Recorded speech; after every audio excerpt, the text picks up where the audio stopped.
Good morning, I'm Dr. Ebony Vincent. I'm here at the Indigo Hotel in Los Angeles at the Present eLearning Systems Conference. I'm here with Dr. Alan Bass. He has been in practice for over 25 years. Over 25 years, and so we have a lot to discuss with him. I want to start with the question of how you decided to start your own practice over 25 years ago.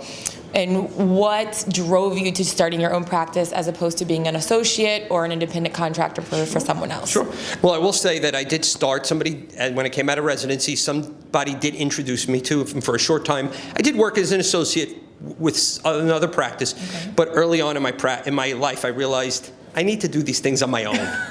I need to be the decision maker. So I was very lucky that a relative who's an accountant handled a lot of podiatry practices, so helped me from a financial standpoint on what to look for in purchasing a practice. Okay. So he had podiatrists as clients, so I knew the questions to ask and the type of practice I wanted to get into right away. Right.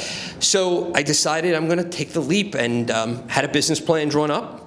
Wow. And went to the bank. And because as a young practitioner, I needed money. Yeah. We all need money. I talk about I need cash for that, and bought my first private practice about 18 months after graduating from my residency. Wow. And had some things go on. It was tough. Early on, it was a smaller practice, and when the woman who was working at the front desk saw that there were going to be some changes, left me relatively quickly when I wanted to institute some of my own policies and procedures. Okay. And listen, it's been a learning experience for 25 years. I learn every single day. Would you say there has to be like a mind switch, like your doctor brain turns off and your business brain goes on? Oh, is that sure? Okay. So I will say one thing. I was sitting yesterday with a young podiatrist who is graduating from a top residency and fellowship on the East Coast, and I said to this young podiatrist, "You are a phenomenal surgeon. You are a horrible business person." Yeah. Because if you don't have that background, you're a great clinician, but you need to get the business behind you. You need to have somebody teach you or learn from somebody. You need to be a sponge and learn from other doctors who have done it for so many years, because there is a complete difference between being a doctor and being a business owner. Being a small business owner. Because so would you recommend, like, those who seek to have their own business, to have their own practice after podiatry school, would you recommend they become associates and learn from someone else prior to, or would you say that, you know, the best teacher is life experience? So I would say a little bit of both. Okay. If you really want to go on your own, go for it, but then you need to go out and get that education on your own. Right. I sit on the board of directors for the American Academy of Podiatric Practice Management, of the AAPPM, and that's what we do. We talk about business management and practice management. But if you don't feel that you want to do it that way, be a sponge. Yeah. Soak it up from somebody you trust. Early on in your career, whether you're a resident or a young practitioner, ask to go in and visit another doctor. Yeah. Go in and see how things are done in other practices, because that's how you're going to learn each and every day. Maybe that's a protocol you want to institute in your practice to become successful. Right.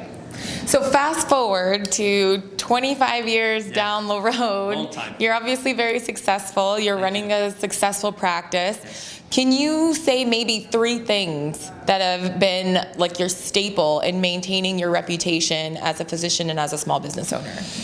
So as a reputation, wow, that's a tough one. So I try to learn something each and every day. I still go to conferences every time I can, try to learn something. I've really focused on business management and practice management over the years with the change in technology. I try to be on the forefront of technology. I was a very early adopter of electronic health records in my practice. Long before there was EHR, I was even doing my notes in Microsoft Word. Oh, perfect. Long time.